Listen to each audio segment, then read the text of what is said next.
1절에서 3절.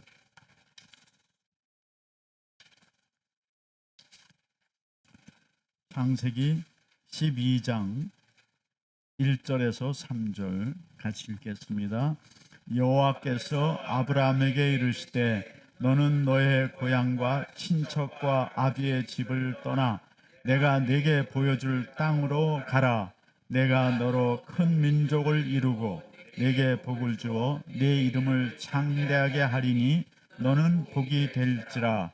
너를 축복하는 자에게는 내가 복을 내리고 너를 저주하는 자에게는 내가 저주하리니 땅의 모든 족속이 너로 말미암아 복을 얻을 것이라 하신지라.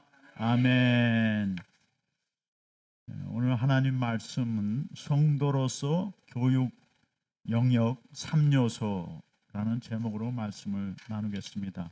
우리 다 같이 성도로서 교육 영역 3요소. 이 성도가 교육에 대해서 우리는 죽을 때까지 배우지요. 배우는데 교육은 이렇게 세 가지 영역이 있구나 하는 것을 우리가 항상 염두에 둬야 되겠습니다.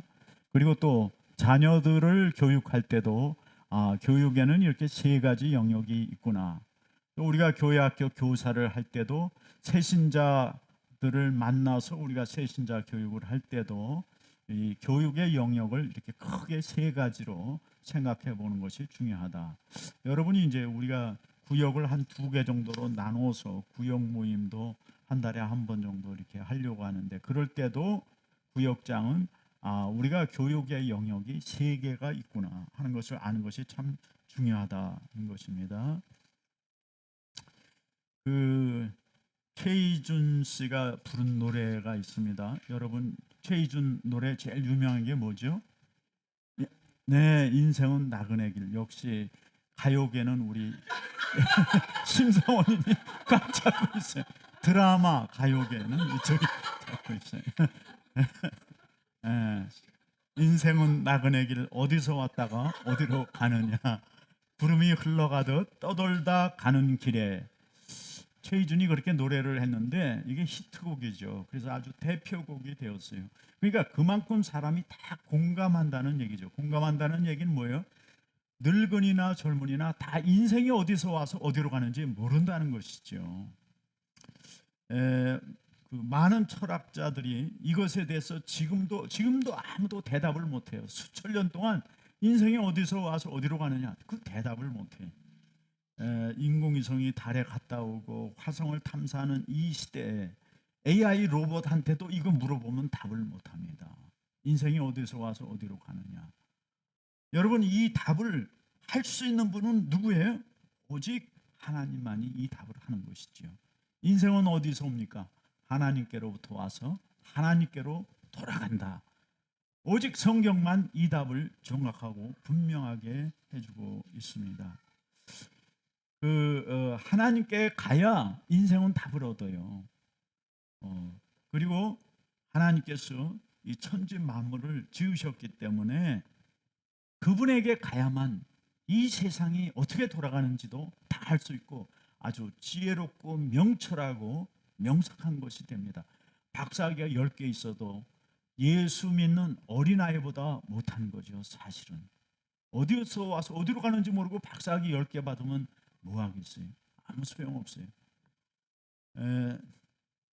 그것은 마치 그냥 공작새가 화려한 깃털 가진 거, 그거밖에 안 돼요. 진짜 중요한 거는 어디서 와서 어디로 가고 내가 영원한 생명을 얻는 길이 무엇이냐, 이거를 아는 게 더 지혜롭고 명철한 것이죠. 여러분, 오늘 이제 우리가 교육의 목표, 여러분 자신이 교육의 목표를 가지고 또 자녀들에게 앞으로 우리 자녀들을 어떻게 교육시킬까 목표를 설정해야 되잖아요. 그 교육에 대해서 제일 많이 신경 쓰는 분이 우리 박 선생님이 늘 지훈이 어떻게 앞으로 교육할까 여러 가지로 이제 염려를 많이 하시고 또 준비를 하시고 그러는 것 같아요. 그러니까 이 자녀들 또 학부모들가 이 교육의 목표에 대해서 많이 생각하죠. 우리가 교육의 영역을 한번 3가지로 생각해 보겠습니다. 교육의 영역은 크게 인생의 최종 목표는 무엇인가? 이게 이제 한 가지 있어요. 그 다음에 두 번째는 우리가 이 세상을 살아갈 때 어떤 가치관을 가져야 될까? 이 가치관은 교육되는 것입니다. 자기가 배우고 익혀서 갖게 되는 것이에요. 가치관. 이게 굉장히 중요한 건데 이거는 어릴 때 형성이 됩니다. 어린아이 때 부모로부터 또는 문화적으로 그 당시의 종교로부터 갖게 되는 것이죠. 그 다음에 이제 세 번째 우리가 교육의 영역이 뭐냐면 일상생활 속에 필요한 지식, 기술 이런 것들, 일반 교양 이런 게 이제 일반 교육에 해당됩니다. 우리 이제 표를 한번 이렇게 보겠어요. 표가 나올 수 있나 모르겠네. 예, 표가 나왔지요. 그러니까 우리가 이제 교육의 영역을 크게 세 가지로 생각하는데 제일 테두리 겉에 있는 게 제일 밑에 이제 낮은 순위에 낮은 순위가 뭐냐면 일반 지식이죠. 학교 교육, 언어, 수학, 과학, 역사, 예술 이런 교육들이에요. 먹고 살기에 필요한 것, 직업 교육 이런 것들이죠. 그래서 이 일반 지식은 어디 가서 배우면 되느냐? 학교 가서 배우면 돼요. 학교는 수천 년 동안 가장 정보 전달을 빨리 효율적으로 할 수 있는 기관이기 때문에 학교 가서 배우면 돼요. 근데 이제 세상 학교가 요즘은 하도 이상한 데로 가니까 사립학교로 보내기도 하고 또 홈스쿨링도 하고 그러죠. 개인 부모들이 집에서. 어쨌거나 이 학교 교육 커리큘럼을 우리가 갖다 쓰면 돼요. 그대로. 어, 이제 문제가 되는 게 근데 이제 뭐가 문제가 되냐? 이 학교 교육 중에서도 학부모들은 여기에 신경을 많이 쓰죠. 뭐 어떻게 하면 인류대학 보낼까? 근데 이제 뭐 그것도 중요하지만 그것보다 더 중요한 게 있어요. 2차 두 번째, 이거 이제 세 번째 순위, 세 번째 순위. 이 세 번째 순위의 일반 지식과 교육을 가지고 우리가 생활에 살아갈 때요. 중요한 게 가치관이 중요한 거예요. 그 예를 들면은 설탕 대신 요즘은 감미료로 단맛을 내는 것으로 그 아스파탐을 쓰죠. 옛날에는 사카린을 쓰고 지금은 아스파탐을 써요. 근데 아스파탐은 콜라나 이렇게 달달한 음료에는 다 들어갑니다. 그리고 그걸 뭐 다이어트 콕이라고 그래. 설탕처럼 칼로리가 적기 때문에 설탕보다 칼로리가 적기 때문에 살이 안 찐다. 그래서 이걸 다 쓰는데 그러면 이 아스파탐이 괜찮으냐? 옛날부터 지금까지 계속 이게 인체에 해롭다, 안 해롭다 논쟁이 계속돼요. 근데 큰 이제 이 아스파탐을 만드는 회사나 또 이것을 쓰는 음료수 회사, 과자 회사 이런 데서는 전부 다 돈을 많이 주고 유명한 학자에게 연구비를 대서 야 이거 적정량 먹으면 아무 해가 없다 이런 논문을 쓰게 하는 거예요. 그래서 결국에는 FDA 허가를 받아가지고 전 세계적으로 이걸 쓰면서 전 세계적으로 엄청난 돈을 벌고 있다. 그런데도 불구하고 아직도 이것이 몸에 해롭다 안 해롭다 계속 논쟁이 있는 거죠. 논쟁이 있다는 건 뭐예요? 문제가 있다는 거예요. 문제가. 근데 부자들이 그 기업가들이 입을 막은 거예요. 돈으로 언론도 막고 학자들 입도 막고 그래서 계속 쓰는 거예요. 여러분 그래서 임산부는 콜라 종류를 먹으면 안 됩니다. 이것이 세포가 세포가 이제 저절로 죽잖아요. 얼마간 일정 기간이 지나면 죽잖아. 며칠 만에 죽는지 내가 잊어버렸는데 죽고 새 세포가 계속 나는 거죠. 나는데 그 세포가 사멸하는 거를 이렇게 막는 장애를 일으키는 그런 역할을 해서 세포가 안 죽어요. 안 죽으면 어떻게 되죠? 암이 되는 거예요. 암. 그러니까 바람의 원인이 되는 게 이 아스파탐이. 이 아스파탐이 5천여 가지 음식물에 들어갑니다. 그러니까 달달한 맛을 내는 거, 진짜 설탕을 넣지 않은 달달한 맛을 내는 거는 전부 다 이 아스파탐이 들어갔다고 생각하면 맞아요. 그러니까 우리 한국에서는 이 단맛을 대개 뭘로 냈냐면 엿기름으로 내거나 과일로 냈죠.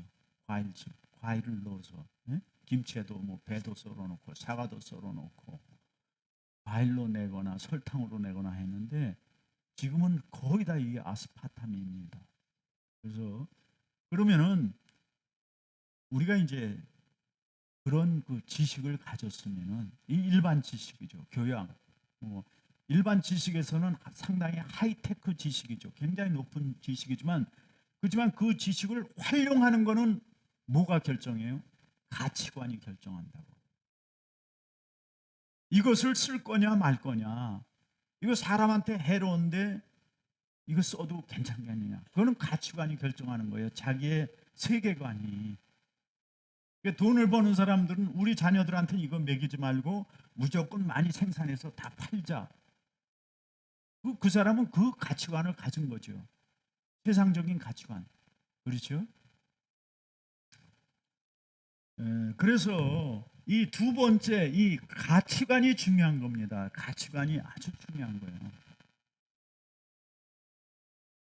우리가 이제 일반 교육 속에서 이게 있어요. 도덕이나 윤리. 옛날에는 윤리 배웠어요. 국민학교, 중학교 때. 윤리, 도덕. 이런 거는 다 가치관 형성에 관련되는 교육입니다. 거기 요즘은 또 학교에서 뭘 하죠? 동성애 교육하죠. 그건 가치관에 형성되는 교육이에요. 동성애 가지고 자기가 직업적으로 무슨 직업을 갖고 일할 수 있는 기술이 아니에요. 그거는 가치관의 교육이다. 사회주의, 공산주의, 진화론 이건 다 가치관의 교육이다. 그래서 이 가치관을 세계관이라고도 그러는데 세계관, 가치관 여기서 우리가 이제 가치관 속에서 가치관을 형성하는 것은 그런 윤리, 도덕 이런 교육들인데 공산주의, 사회주의, 사상 같은 건 다 가치관인데 거기서 우리가 어떤 가치관을 가져야 되느냐 그리고 어떤 가치관을 자녀들에게 줘야 되느냐 창조 세계관을 가져야 된다. 창조 세계관. 하나님이 세상을 창조하셨다 하는 그 가치관을 우리가 가져야 이게 이제 이런 일반 지식들이 이 가치관 아래서 통제를 받고 제대로 올바르게 쓰이고 사람이 올바른 사회를 만들 수 있고 하나님이 원하시는 공의로운 사회를 만들어갈 수 있다라는 것이에요. 그러니까 이 지식은 지식대로 여기서 AI 컴퓨터들 뭐 이런 것들이 양자 컴퓨터까지 나와가지고 엄청난 기술을 발전하지만 사실은 이것들을 관리하고 다스리는 건 여기 있다 말이죠. 창조 세계관에 있다. 그래서 하나님이 아담을 지으시고 뭐라 그랬어요? 다스리라 그랬어요. 다스리라. 그러니까 우리는 우리가 갖는 세상적으로부터 얻는 모든 지식을 다스려야 돼. 뭘로 다스려? 하나님의 가치관을 가지고 다스려야 우리가 제대로 살고 공의로운 하나님의 공의로운 세상을 이루어 갈 수 있다는 것이죠.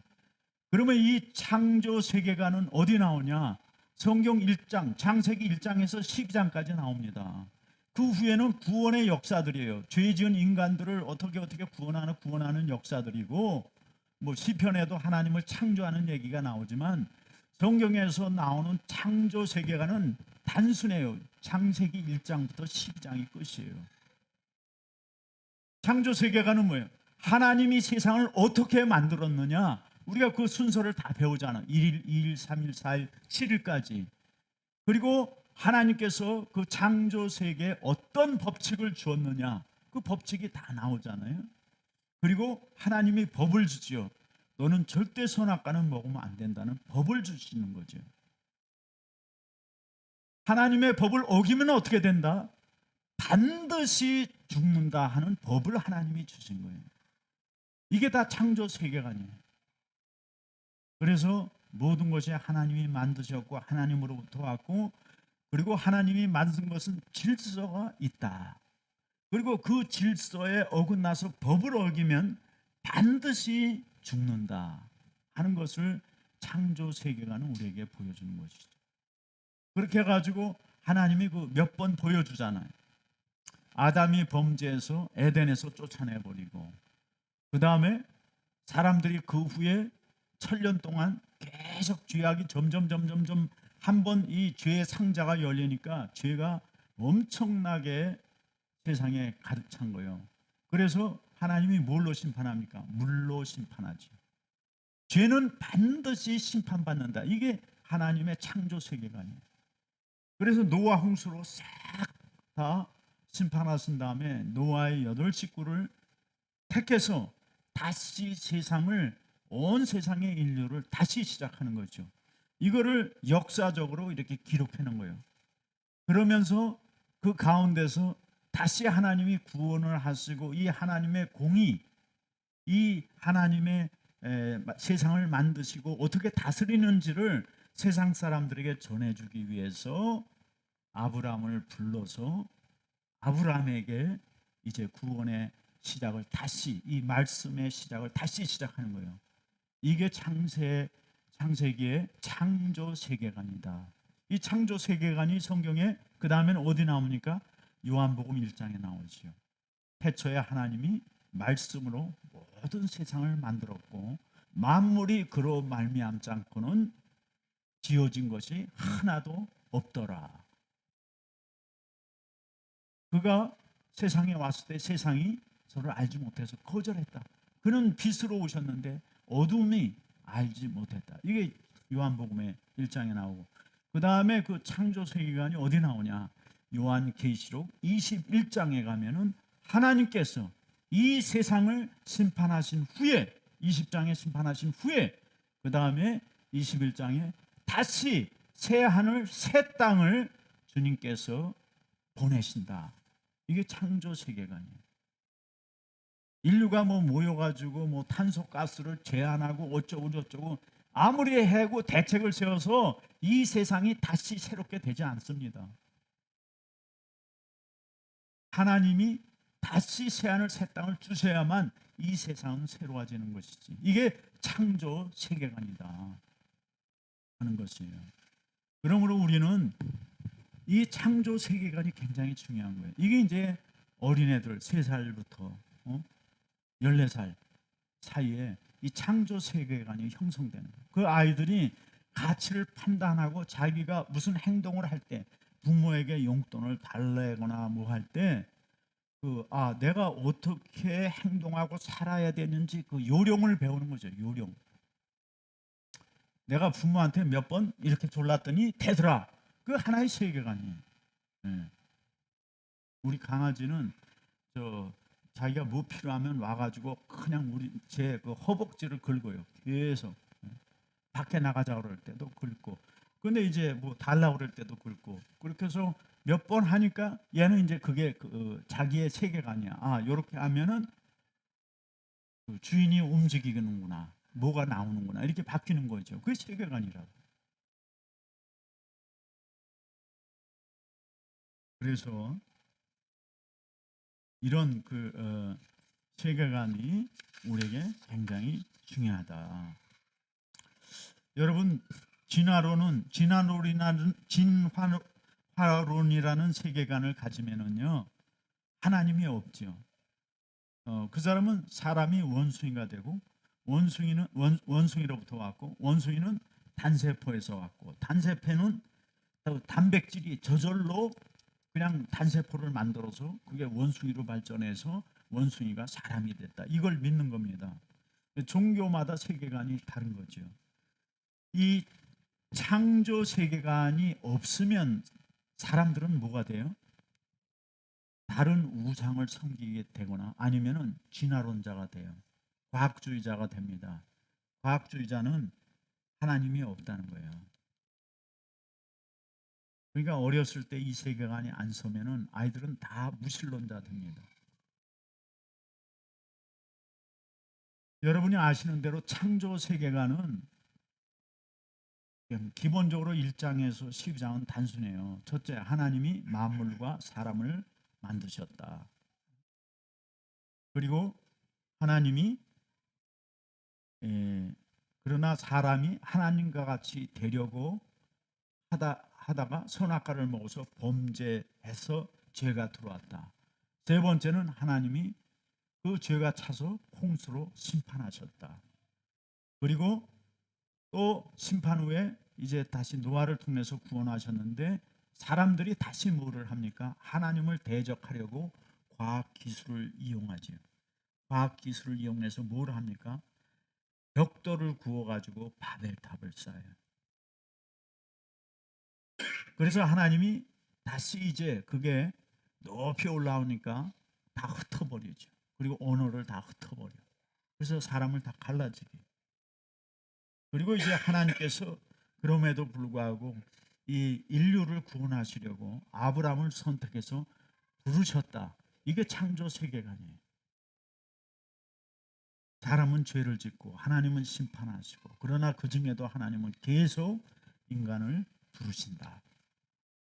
그리고 세상 끝에는 하나님께서 다시 새 하늘과 새 땅을 주신다. 이게 이제 소망의 메시지죠. 탄소가스 아무리 줄여도 그게 세상이 새로워지지 않습니다.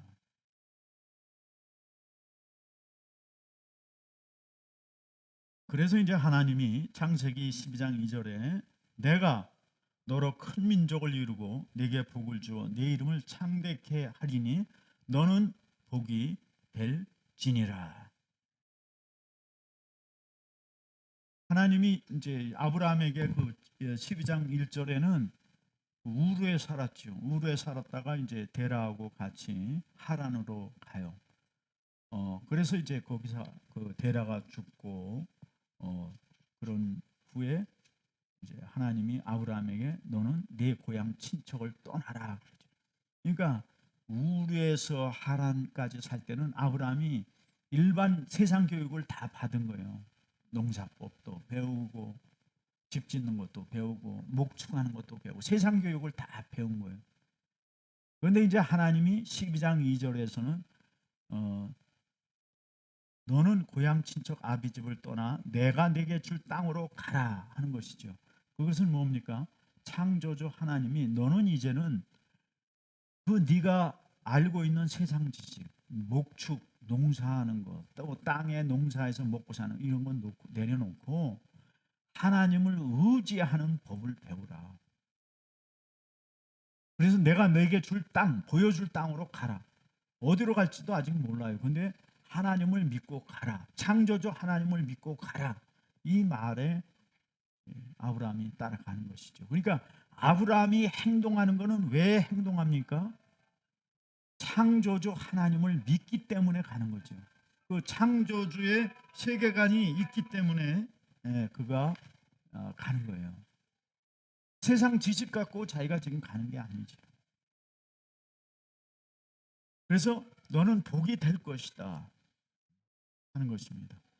만약에 아브라함이 진화론자였다면 그 땅 안 떠나죠. 내가 너로 큰 민족을 이루고 창대케 하리라. 그러면 진화론자 같으면 그래? 그러면 내가 지금 이 땅에서 내가 지금 농사짓고 목축하는 이 땅에서 부인을 여럿 얻어가지고 애를 낳아서 자녀들을 많이 가져야 큰 민족을 이룰 거 아니냐 이렇게 생각할 거 아니에요. 합리적으로 과학적으로. 그런데 아브라함은 진화론자가 아니에요. 과학주의자도 아니에요. 창조 세계관을 가졌기 때문에 그래 내가 지금 자녀도 하나도 없지만 하나님 말씀 듣고 75살에 가자 가는 거예요. 그 행동하는 이유가 왜 그러냐? 그 세계관이 창조 세계관을 가졌기 때문에 그렇다. 여러분 우리가 이 믿음을 가져도요. 이 성경의 말씀, 이 믿음의 말씀이 우리 속에 사상이 되지 않으면은 행동 실천으로 안 나옵니다. 도둑질 하지 말라, 거짓말 하지 말라, 그거 다 알죠. 예수 믿는 사람, 교회 다니는 사람 치고 안 믿는 모르는 사람이 어디 있어? 다 알죠. 용서하라, 그거 다 알죠. 근데 여러분 실천합니까? 안 하죠. 왜 안 합니까? 이게 내 사상이 되어 있지 않은 거예요. 논리적으로 체계적으로 그 사상이 되어 있지 않으면 내 속에 교리적으로 이게 딱 자리 잡지 않으면 행동으로 안 나와. 그래서 이제 어느 목사님이 그 경기도인가 어디 충청도의 어느 목사님이 자기 소개를 하는데 무슨 소개를 하냐면 이런 소개를 하더라고. 저는 뭐 어디서 지금 40년 된 교회를 청빙 받아서 가서 목회하는 누구입니다. 뭐 이렇게 소개를 해. 그러면서 저는 키가 168cm입니다. 그렇게 소개를 해. 그러니까 사람들이 느닷없이 뭐 168cm를 얘기하니까는 우습잖아요. 그래서 이제 사람들이 와 웃는 거예요. 근데 자기가 제 키가 168cm라고 얘기하는 이유는 제가 전에는 누가 나한테 키가 몇 cm냐 물으면은 항상 170cm라고 말했습니다. 근데 제가 어느 날 회개하고 그 다음부터는 내가 168이라고 얘기해야겠다 결심했다는 거예요. 그러니까 목사가 되어서도 누가 너 키 몇이냐 그러면 170으로 항상 얘기를 한 거죠. 그러다가 이제 어느 날 내가 이게 잘못됐구나. 그래서 이제 168cm라고 얘기를 하기 시작한 거예요. 그러니까 자기 소개할 때 항상 자기는 168cm입니다. 이렇게 얘기를 한다는 것이죠. 여러분 이게 뭐예요? 이 하나님의 말씀이 자기에게 교류화되고 체계화된 거죠. 사상화된 거예요. 그래서 내가 앞으로는 이렇게 살아야겠다. 내가 이 작은 것에서부터 뜯어 고쳐야겠다. 이런 결심을 한 거지요. 왜 그런 결심을 합니까? 하나님의 말씀대로 내가 살아야겠다. 이 창조의 세계관이 자기에게 내면화되는 거예요. 사상화되지 않으면 우리는 실천하기가 어렵습니다. 그래서 이 세계관이 그렇게 중요한 거예요. 창조 세계관이 그렇게 중요한 거예요. 우리가 그걸 가져야 우리가 배운 여러 가지 지식을 가지고 실제 생활 속에서 적응하고 또 이렇게 무슨 정치를 하고 자기가 권력을 가지고 뭐를 결정해야 될 때도 거기에 그 세계관이 작동을 하기 시작하는 것이죠.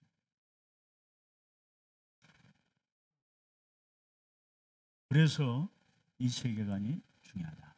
우리가 교육의 영역 두 번째를 했어요. 첫 번째는 일반 교양 영역, 지식의 영역, 기술의 영역이죠. 직업의 영역.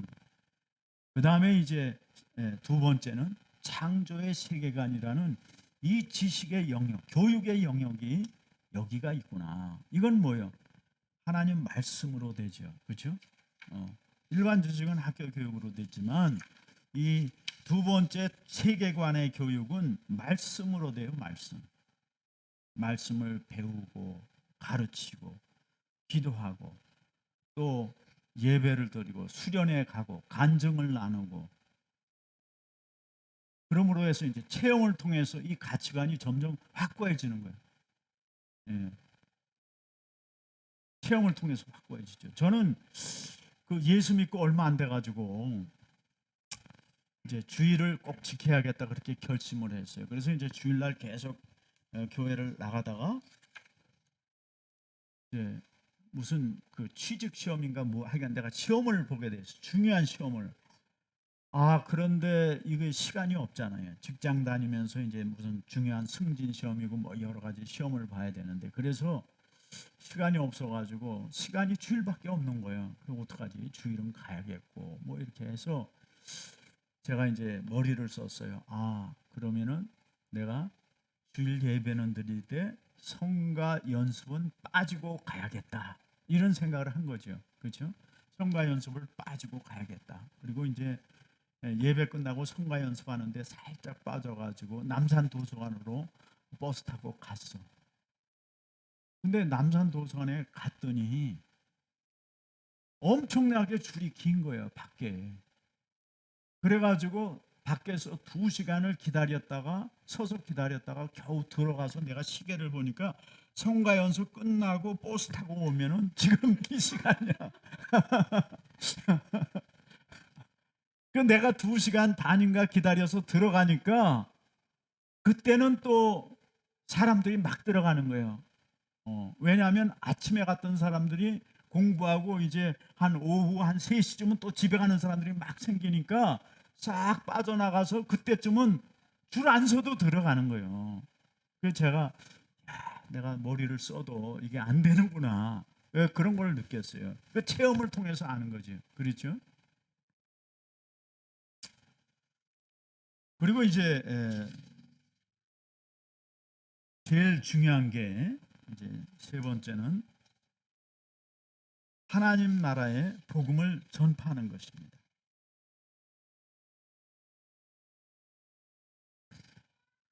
세 번째, 하나님 나라의 복음을 전파한. 여러분, 하나님께서는 세상 사람들을 다 만드셨잖아요. 그렇죠? 그리고 각 민족의 언어도 하나님께서, 성령께서 이 바벨탑을 쌓으니까 이거 안 되겠다. 이 언어를 같이 해놓으니까 죄를 너무 많이 니까 죄를 가능한 한 덜 짓게 하는 방법이 언어를 나누는 것이다. 이게 하나님이 그렇게 결정을 하신 거예요. 그래서 언어를 다 나눴어요. 근데 하나님은 뭘 원하십니까? 모든 민족이, 모든 사람이 구원받기를 원하신다고. 그래서 하나님은 모든 사람이 자기가 자기 나라의 말로 성경을 읽기를 원하시는 거예요. 하나님의 말씀을 자기가 알아들을 수 있는 자기 나라 말로 듣기를 원하신다고. 그래서 이제 많은 교회들이 선교사들을 보내서 성경을 번역한 거죠. 우리나라도 성경을 그래서 번역해서 우리가 지금 한글로 읽잖아요. 그렇죠? 그래서 하나님은 이 사람들이 성경을 읽고 뭐 하기를 원하십니까? 죄사함 받기 원하시는 거예요. 죄사함 받고 그 다음에는 뭘 원하세요? 하나님은 예수님이 다시 오실 때 예수님 만날 준비를 모든 민족이 다 하고 있기를 원하는 것이죠. 우리뿐만이 아니라 하나님은 모든 민족이 다 죄를 버리고 죄를 씻고 하나님 예수님 다시 오실 때 그 예수님 만날 준비를 시키고 싶은 거예요. 너희는 다 준비하라. 내가 올 테니까. 구원하러 올 테니까. 그리고 새 세상, 새 하늘 새 땅을 줄 테니까 글로 들어와서 이제는 하나님 나라에서 영원히 같이 살자. 그거를 준비시키기 원하신다는 것이죠. 그래서 하나님은 믿는 사람들에게 뭘 원하시는 거예요? 이 최종적으로 모든 사람이 하나님 만날 준비를 우리 보러 가서 시키라는 거예요. 말씀을 전하고 복음을 전하고 성경을 번역하고 가르치고 지키게 해서 준비시키라. 이게 최종 목표예요. 그러니까 인생의 최종 목표는 뭐냐? 하나님 나라의 복음을 전하는 게 인생의 최종 목표고 사명이다. 할렐루야.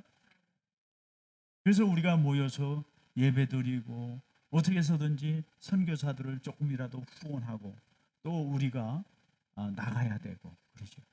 그러면은 이제 아까 그 큰 상자에 제일 가운데가 뭐냐면은 구원 선교의 사명이죠. 사명. 구원 선교의 사명. 미션. 구원 선교의 사명이에요. 근데 자, 이거는 책으로 돼. 책. 선생님이 가르치면 돼요, 학교에서. 이거는 성경으로만 돼. 성경 외에는 다른 걸로 될 수가 없어요. 이거는 하나님이 주신 책이니까 하나님이 주신 책으로만 이게 가능하다고. 철학자의 책 읽어가지고 이게 되는 게 아니에요. 유명한 과학자의 책 읽어서 되는 게 아니에요. 다윈의 책 읽어서 되는 게 아니에요. 그건 다 망하는 길이에요. 망하는 길. 석가모니 불경 가지고 되는 게 아니고 다 망하는 길이에요. 망하는 길. 하나님이 주신 성경으로만 이건 돼요. 그러면 이거는 뭘로만 됐냐? 성령으로만 돼. 성령. 교육 방법이 다르다. 영역에 따라서 교육 방법이 다르다. 성령으로만 되니까 우리가 어떻게 해야 돼요? 성령을 받아야지. 성령 충만은 받아야지. 그 성경엔 다 답이 있어요. 뭐 하라 그랬어요? 구하라. 찾으라. 두드리라. 하나님께서 아들이 생선을 뱀을 달라 해도 생선을 주는데 너희가 구하면 하나님께서 성령을 선물로 주신다. 그러니까 우리가 받지 않으면 성령을 못 받은 이유는 뭐예요? 기도하지 않아서, 구하지 않아서 그렇다. 그러니까 성령을 받아야 돼. 성령을 구해야 돼. 성령이 우리 예수 믿을 때 우리에게 다 임했어요. 인도하심이 있어서 다 임했어. 우리 가운데 다 있어 성령이. 왜냐하면 성령으로 말미암지 않고는 예수를 구세주라 할 자가 없다. 성령은 다 받았어요. 근데 충만함을 받으라는 거예요. 충만함. 그래야 능력이 나타나기 때문에. 그래서 이거는 뭘로 되냐? 사명이니까 우리가 뭘 해야 되냐면 선교를 해야 돼. 나가서 길에 가서 전도를 해야 돼. 전도를 해야 하나님께서 우리에게 성령으로 역사하시. 왜 전도를 갑자기 안 하다 할래니까 기도해야 하잖아요. 그렇죠? 창피하기도 하고 예수 전하는 게 부끄럽기도 하고 아는 사람 만날까 봐 또 걱정도 되고 그러잖아요. 그러니까 우리가 기도해야죠. 기도해서 우리가 전도하러 나갔다. 그럼 그게 나간 자체가 능력이요. 능력. 왜냐하면 뭘 이겼어요? 부끄러움을 이겼어. 내가 아는 사람 만나서 얼굴 팔릴까 봐 쪽팔릴까 봐 이게 없어진 거예요. 그게 속에 있지. 속에서 막 싸우죠. 근데 하나님의 성령이 이긴 거예요. 능력이 있어. 그러니까 나가는 거예요. 부끄러움 무릅쓰고 간 거지요. 그게 능력이라고. 그러니까 그러면서 성령을 체험하는 거예요. 그래서 우리가 단기 선교를 꼭 가야 되는 이유가 거기 있는 거죠. 해외를 못 가면은 다른 도시라도 가서 단기 선교 체험을 해야 돼. 1년에 한 번이고 몇 번이고 나가서 전도를 해야 돼. 그러면은 사명을 하는 거죠. 사명을 감당하는 거죠. 또 우리가 구원 선교, 성령을 체험하고 성령의 역사하심을 우리가 함께 하고 그래서 하나님과 우리가 함께 일하는 거예요. 함께 일합니다. 근데 이게 뭐냐? 하나님이 우리를 구원하신 최종 목표. 인생의 목표가 뭐냐? 이 일을 위해서 하나님은 우리를 구원하신 거예요. 우리가 직업을 가지고 돈을 벌고 이 모든 일이 다 뭐냐? 하나님 나라 이 일을 하게 하시려고 했던 거예요. 근데 우리는 이거는 안 해. 요 두 개만 해. 계속. 그러면 뭐가 되겠어요? 열매 없는 무화과 나무가 되는 거예요. 예루살렘 성문 앞에 있는 큰 무화과 나무, 무성하고 이파리가 아주 무성해. 푸르러 보기에 너무 근사해. 아름다워. 근데 가서 딱 보니까 열매가 없어요. 열매가. 그 예수님이 그걸 보고 뭐라 그랬어요? 저주했어요. 저주하니까 아침에 저주하고 들어갔는데 나올 때 보니까 완전히 말라서 죽은 거예요. 그러니까 제자들이 깜짝 놀라서 아니 이게 어떻게 된 겁니까? 그게 뭐냐? 세상 끝날에 우리가 예수님 만날 때 예수님이 심판을 그렇게 하신다는 거예요. 잎은 무성한데 열매가 없다. 인생의 최종 목적, 하나님이 우리를 구원하신 목적, 예수님이 십자가에 죽으신 목적, 그게 다 뭐 때문에 그러냐? 하나님의 일을 함께 하기 위해서 하나님이 우리를 구원하시고 보호하시고 지금까지 인도하시는데 우리는 하나님의 일은 절대 안 해요. 하나도 안 해요. 그리고 오직 내가 사는데 필요한 것만 달라고 그러고 구하고 그러는 거지요. 희생, 봉사, 헌신이 없어. 이게 빠진 삶이죠. 이게 빠진 삶. 우리가 인생의 목적이 가다가 절반쯤 가다가 멈춘 거예요. 그러면 예수님 비유에도 씨를 뿌렸는데 싹이 안 나는 것도 있지만 났는데 자라다가 가시덤불에 딱 맥혔어요. 세상 염려와 근심. 그럼 무슨 염려와 근심이라 했어요? 재물에 대한 근심 염려. 그걸로 자라질 않는 거예요. 그러니까 열매가 안 맺혀. 그 재물의 가시덤불을 벗어 던져야 돼. 하나님이 나를 먹이고 입히신다는 믿음이 생겨야만 우리가 그 근심에서 벗어나는 거예요. 벗어나서 그 다음에 열매를 맺을 수가 있어요. 봉사도 할 수 있고 헌신도 할 수 있고.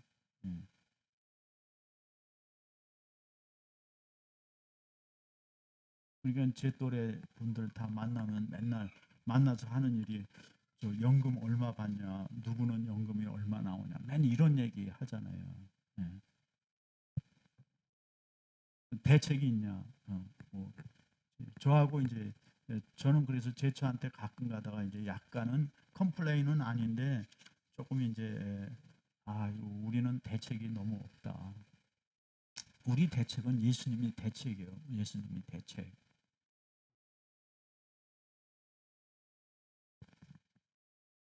이 세상 염려 너무 하면, 세상 염려라는 게 재물이죠. 내가 앞으로 한 20년을 살아야 되는데 20년 살려면 돈이 얼마 있어야 되고 나오는 데가 얼마 있어야 되고. 내가 며칠 전에는 우리 장로님 어느 분 만났는데 그분이 이제 여러분한테 얘기했나, 그 한국일보 건물 사장이야. 주인이야, 주인. 딴 데도 건물이 몇 개 있어. 그래서 장로님은 뭐 노후 대책이 다 돼서 참 편하겠습니다. 그랬더니 말도 마세요. 이게 관리하지 않으면은 먹고 살기 힘듭니다. 자기가 주인이라서 거기 뭐 고장 나면은 사람들 볼까봐 밤에 가서 고친대요. 주인이 일꾼 안 쓰고 자기가 일꾼을 쓰면 돈이 안 남는다는 거지. 그래서 나는 그 건물주 되면은 하와이 여행 다니고 그런 줄 알았더니 아니군요. 그러니까 안 그래요. 저도 그렇게 생각하고 이 건물 샀는데 건물 관리가 보통이 아닙니다. 이렇게 어렵다고 그러시더라고요. 새로 어떤 분은 또 건물을 샀는데 갑자기 그 전기가 확 다 나갔다는 거예요. 그리고 소방 알람이 계속 울리는 거예요. 그러니까 입주자가 1, 2층의 입주자가 이제 주인한테 계속 컴플레인을 하고, 그래서 이분이 그냥 하루 종일 정신이 없이 그렇게 백방으로 수소문해 가지고 겨우 소방 알람 끄고 그러니까 이게 건물주 되는 것도 쉬운 거는 아닌 것 같아요. 또 부자가 되면 또 다를지 모르겠어요. 하여간 이 염려가 많은 거죠. 무슨 염려? 재물의 염려가 많은 거예요. 또 건강의 염려. 우리가 뭐 건강 염려한다고 더 건강해지나요? 어차피 안 돼. 오히려 하나님께 기도하면 더 나아질 수는 있지. 차라리 염려할 시간에 기도하는 게 훨씬 낫죠. 여러분, 그래서 우리가 이 하나님 나라의 복음을 전파한다는 것, 이것이 우리의 삶에 굉장히 중요하다는 거죠. 하나님은 우리를 그런 증인으로 쓰시길 원하는 거예요. 그래서 우리가 이 사명을 감당할 때 하나님이 거기다 뭘 줘요? 무기를 공급하시죠. 무기. 그렇잖아요. 일하는 소의 멍에를 씌우지 말고 싸우는 군사에게 무기를 공급하시는 하나님. 그래서 우리가 하나님의 능력을 더 체험하게 됩니다. 여러분, 우리가 그 아브라함은 이 하나님의 음성을 듣고 이제 이렇게 떠나가실 때 하나님께서 그랬어요. 12장 3절에 너를 축복하는 자 내가 복을 내리고 너를 저주하는 자에게 내가 저주하리니 땅의 모든 족속이 너로 말미암아 복을 얻을 것이라. 사명을 주셨죠. 이 땅을 떠나서 가라. 하나님만 의지하고 가라. 그래서 갔더니 하나님이 뭐라고 하느냐면 너 저주하는 자 내가 저주하고 복 주는 자 복을 준다. 세상 만민이 너로 말미암아 복을 받을 것이다. 진짜 그 말씀대로 애굽에 갔다가 와이프 너무 이뻐서 뺏겼죠. 근데 하나님이 그냥 그 꿈에 이 바로 왕에게 나타나서 야, 그 여자 너 건드리면 니네 싹 다 인종 멸절해. 애를 너희 싹 다 못 낳을 거야. 너희 국민 모두 애를 못 낳을 거야. 그러니까 무서워가지고 다시 돌려주잖아요. 그렇죠? 하나님이 약속하신 대로 너를 저주하는 자 내가 저주하겠다.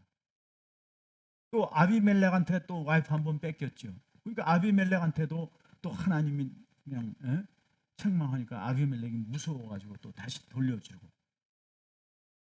그래서 아브라함이 하나님 말씀 듣고 가다가 어떻게 보면은 어려운 경우를 당했어요.